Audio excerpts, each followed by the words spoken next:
नमस्कार दोस्तों, आपको प्रियंका स्टडी में स्वागत है। दोस्तों, इस कहानी को पूरा सुनिए, बहुत मजेदार कहानी है।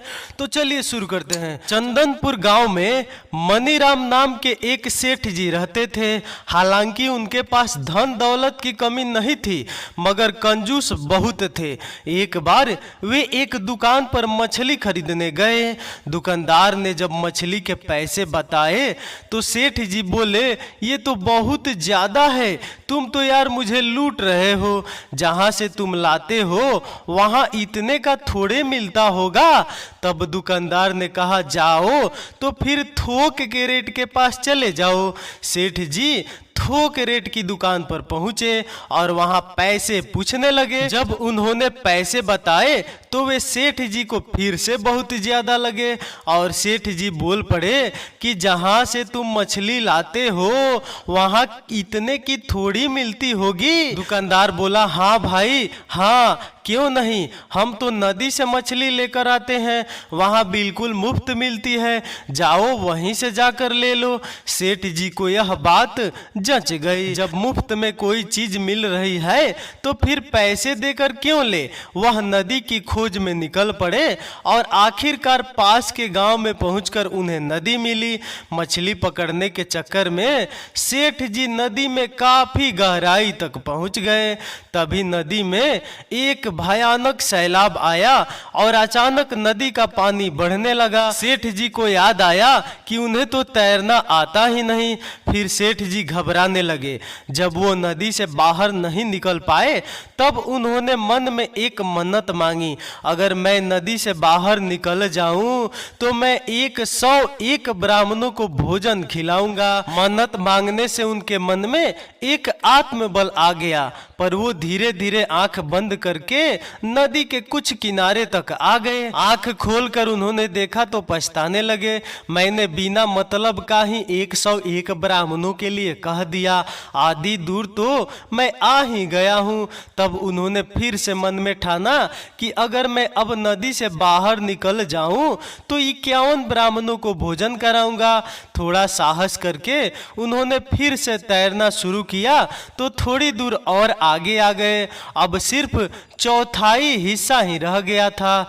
जब उन्होंने देखा कि अब नदी का सिर्फ चौथाई हिस्सा ही बचा है तो वे फिर बोल पड़े, अगर मैं अब बाहर निकल गया नदी से तो 21 ब्राह्मणों को भोजन करा दूंगा। ऐसे ही करते करते सेठ जी थोड़ा और किनारे पहुंच गए और फिर मन में सोचने लगे कि 21 ना सही लेकिन 11 ब्राह्मणों को तो मैं भोजन खिला ही दूंगा। फिर थोड़ा तैरने के बाद जब 2-3 फीट ही रह गया था तब तक सेठ जी फिर बोल पड़े, 11 नहीं पर 1 ब्राह्मण को तो मैं खिला ही दूंगा, जरूर खिलाऊंगा। ऐसे करते करते सेठ जी आखिरकार नदी से बाहर आ ही गए। बाहर निकलने के बाद सेठ जी ने सोचा, अब कह तो दिया है पर 1 ब्राह्मण को भोजन कराऊं कैसे। कहने को तो कह दिया सेठ जी ने कि 1 ब्राह्मण को भोजन करा देंगे, पर अब पैसे बचाने के चक्कर में सेठ जी ऐसे ब्राह्मण की खोज में चल दिए जो कि बहुत कम खाता हो। कई जगह ढूंढने के बाद भी सेठ जी को बहुत कम खाने वाला ब्राह्मण कहीं नहीं मिला। कई लोगों से पूछने बताने के बाद आखिरकार सेठ जी को एक ब्राह्मण मिल ही गया। सेठ जी उस ब्राह्मण के घर पहुंचे और जाकर कहने लगे, मुझे एक ब्राह्मण की दावत करनी है, इसलिए आया हूं। ब्राह्मण ने सेठ जी से कहा, जी ठीक है, मुझे आपका निमंत्रण मंजूर है। अब सेठ जी ने ऐसा प्रश्न कर दिया जिसके लिए ब्राह्मण देवता तैयार नहीं थे। सेठ जी ने पूछा, आप कितना खा लेते हैं। इतना सुनते ही ब्राह्मण देव समझ गए कि यह सेठ बहुत कंजूस है जो ऐसे बात पूछ रहा है। अब सेठ जी कंजूस थे तो ब्राह्मण देव कम चालाक नहीं थे। वह तुरंत ही बोल पड़े, मैं तो मुश्किल से सिर्फ 2 पीढ़ियां ही खा पाता हूँ। सेठ जी की खुशी खुशी का तो कोई ठिकाना ही नहीं था।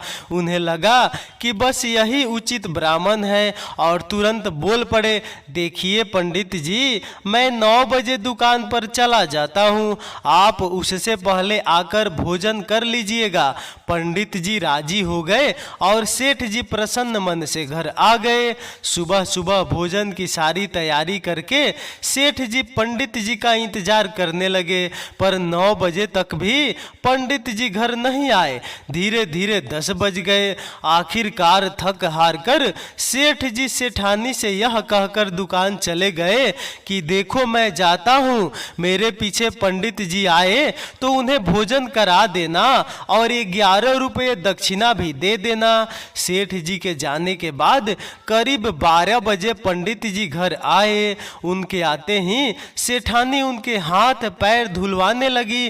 तभी पंडित जी फूट फूट कर रोने लगे। सेठानी ने तुरंत पंडित जी से पूछा कि क्या हुआ पंडित जी? पंडित जी ने कहा, क्या बताएं, आज के दिन तुम्हारी देवी जैसी सासू माँ की याद आ गई। वो जब भी हमें निमंत्रण के लिए बुलाती थी तो हाथ पैर धुलवाते समय हमें 11 असरफिया देती थी। इतना सुनते ही सेठानी तुरंत भावुक हो पड़ी और कहने लगी कि सासू माँ नहीं है तो क्या हुआ पंडित जी, मैं तो हूँ ना। और सेठानी ने 11 असरफिया लाकर पंडित जी को दे दी। इसके बाद सेठानी ने पंडित जी के लिए बढ़िया सा भोजन लगाया और पंडित जी ने पेट भरकर भोजन किया। भोजन खत्म करने के बाद पंडित जी फिर फूट फूट कर रोने लगे। तभी सेठानी ने फिर से पंडित जी से पूछा कि अब क्या हो गया पंडित जी? क्या बताऊं सेठानी जी, आपकी लक्ष्मी स्वरूप सासू माँ जब जिंदा थी तो वो भोजन मुझे कराने के बाद भी 51 असरफिया और साथ ही साथ आटा और चावल का भी दान करती थी। पर वो सब भी पुरानी बातें हैं, अब वो समय कहाँ लौट कर आएगा। चलिए ठीक है सेठानी जी, अब मैं विदा लेता हूँ।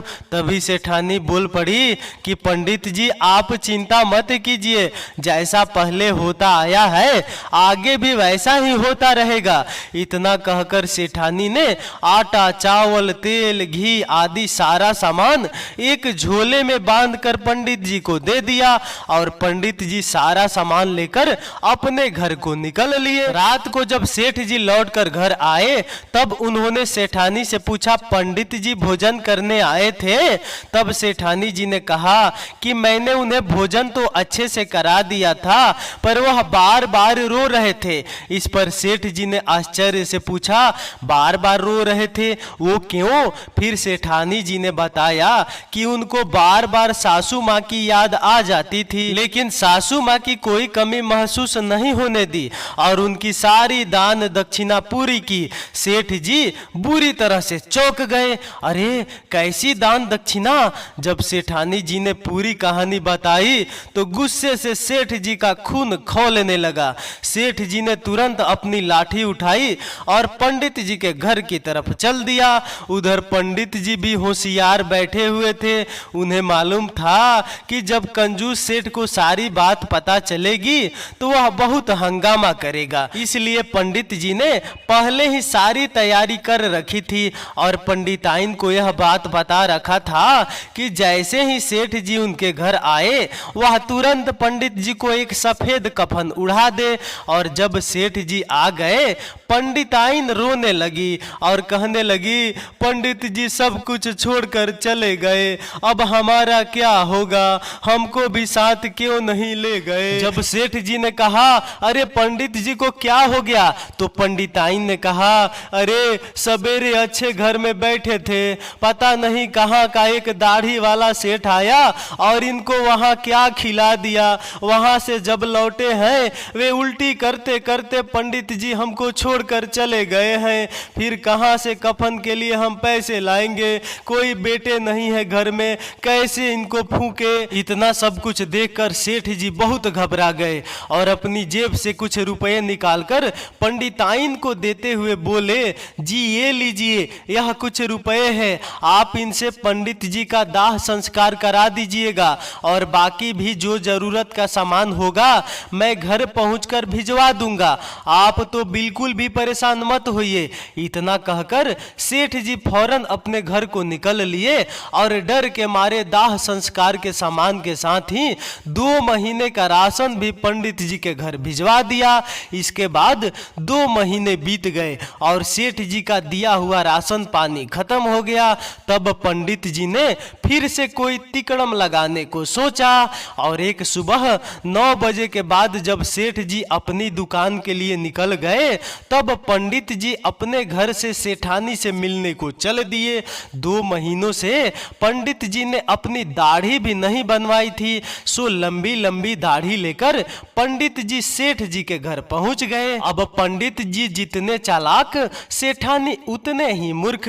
पंडित जी को देखते ही सेठानी ने उससे पूछा कि अरे पंडित जी, आप तो मर गए थे ना? जिस पर पंडित जी ने उत्तर दिया, हाँ मैं मर गया था, मैं सीधा स्वर्ग से आ रहा हूँ। क्या है कि वहाँ हजामत करने वाला कोई नहीं है नो, तो यहाँ मैं आ गया हूँ दाढ़ी लेकर।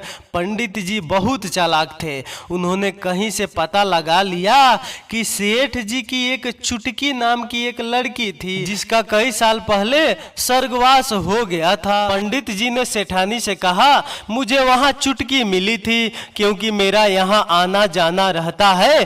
तो उसने बोली कि पंडित जी मेरे घर भी चला जाना, मेरे माता पिता का हाल चाल ले आना और उन्हें भी मेरा समाचार दे देना, तभी तो मैं आपके समाचार देने आया हूँ। यही सब सुनकर सेठानी बहुत भावुक हो गई और पूछने लगी कि मेरी छुटकी कैसी है। ये सुनकर पंडित जी ने जवाब दिया, क्या बताऊं, छुटकी तो बहुत कमजोर हो गई है, वहाँ कोई बढ़िया इंतजाम नहीं है ना, फल फूल मेवा मिश्री कुछ नहीं मिलता।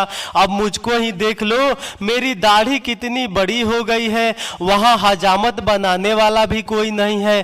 तभी तो मैंने सोचा कि यहाँ आकर अपनी दाढ़ी भी बनवा लूंगा और छुटकी का भी काम कर दूंगा। अब देखो ना, मैं थोड़े देर में जाने वाला हूँ, तो तुमको जो भी छुटकी को देना है वो मुझे दे दो, मैं जाकर उसको दे दूंगा।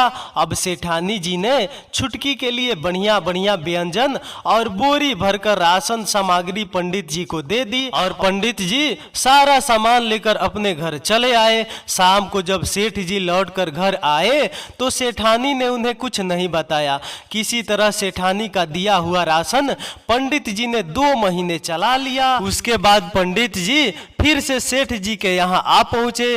पंडित जी को देखकर सेठानी खिलखिला उठी और पूछने लगी कि क्या हाल चाल है पंडित जी। जिस पर पंडित जी ने कहा, हाल चाल बहुत बढ़िया है, अब तो छुटकी एकदम तंदुरुस्त हो गई है, तुम्हारा दिया हुआ सामान देखकर वो बहुत खुश हो गई थी, उसने खूब खाया पिया, उसने तुम्हारा और सेठ जी का हाल चाल पूछा है और जानती हो तुम नानी बन गई हो, छुटकी को लड़का हुआ है। अब तो सेठानी की खुशी का कोई ठिकाना ही नहीं था। अच्छा सुनो, छुटकी ने कहा है कि अम्मा से कह देना कि नाती के लिए कुछ कपड़े और सगुन का सामान भिजवा दे, और हाँ उसने वहाँ दावत का भी इंतजाम किया है तो उसके लिए कुछ राशन पानी भी भिजवा देना। अब तो सेठानी जी दौड़ दौड़ कर सारे इंतजाम करने लगी। उन्होंने तांगा बुलवाया और उसमें आटा चावल और सारा राशन भरकर पंडित जी को दे दिया और जाते जाते कहा कि पंडित जी छुटकी से कहना कि उसकी अम्मा उसको बहुत याद करती है। हाँ हाँ क्यों नहीं, कह दूंगा, जरूर कह दूंगा। इतना कहकर पंडित जी निकल लिए। तभी अचानक किसी काम से सेठ जी घर आ पहुंचे और देखा कि सेठानी तो दरवाजे पर खड़ी है। उन्होंने सेठानी से पूछा, क्या बात है, यहाँ क्यों खड़ी हो, कोई आया था क्या? तब सेठानी ने सेठ जी को बताया कि स्वर्ग से पंडित जी आए थे और आप नाना बन गए हैं। नाना? मैं नाना कैसे बन गया? न मेरी कोई बेटी न कोई भतीजी, भला फिर मैं नाना कैसे बन सकता हूँ? तब सेठानी जी ने सेठ जी को बताया कि अरे वो अपनी छुटकी है ना स्वर्ग में, उसको लड़का हुआ है। पंडित जी बता रहे थे। यह सारी बातें सुन सुनकर तो मानो सेठ जी को जैसे करंट लग गया हो। तुम्हारा दिमाग खराब है? उस पंडित ने तुमसे कुछ भी कहा और तुमने सब कुछ मान लिया? अरे कहीं वो तुमको ठग कर कुछ ले तो नहीं गया? इतना सुनकर सेठानी जी ने बताया कि मैंने कुछ खास नहीं दिया, बस छुटकी के बेटे के लिए सोने की चैन, कपड़े एवं टोकरी भर आटा, चावल, दाल, तेल और 2 महीने का राशन। अब तो सेठ जी को काटो तो खून नहीं। सेठ जी अपनी अकल की अंधी बीबी और धूर्त पंडित का गुस्सा लेकर पंडित जी के घर की तरफ चल दिए। जब सेठ जी पंडित जी के घर पहुंचे तो उन्होंने हाथ जोड़कर माफी मांगने लगे। पंडित जी मुझे माफ कर दीजिए, मैं आज के बाद कभी कम खाना खाने वाले ब्राह्मण नहीं ढूंढूंगा। तब पंडित जी ने कहा ठीक है, मैं तुम्हें माफ करता हूँ, लेकिन हर महीने कम से कम 2 बार मुझे निमंत्रण के लिए बुलाना होगा और हर बार 101 रुपये दक्षिणा भी देनी होगी। मुझे माफ कर दीजिए पंडित जी, मैं हर महीने आपको 2 बार दावत भी खिलाऊंगा और 101 रुपये दक्षिणा भी दूंगा। जिस पर पंडित जी ने मुस्कुराते हुए कहा जाओ अब तुम चैन से रहो। तो कैसा लगा आपको ये कहानी? कमेंट करके जरूर बताइएगा। और दोस्तों इससे शिक्षा क्या मिला ये भी कमेंट करके बताइए। मुझे तो कुछ मिला नहीं। तो चलिए अगले वीडियो मिलते हैं, तब तक नमस्कार, धन्यवाद, बाय बाय और लव यू।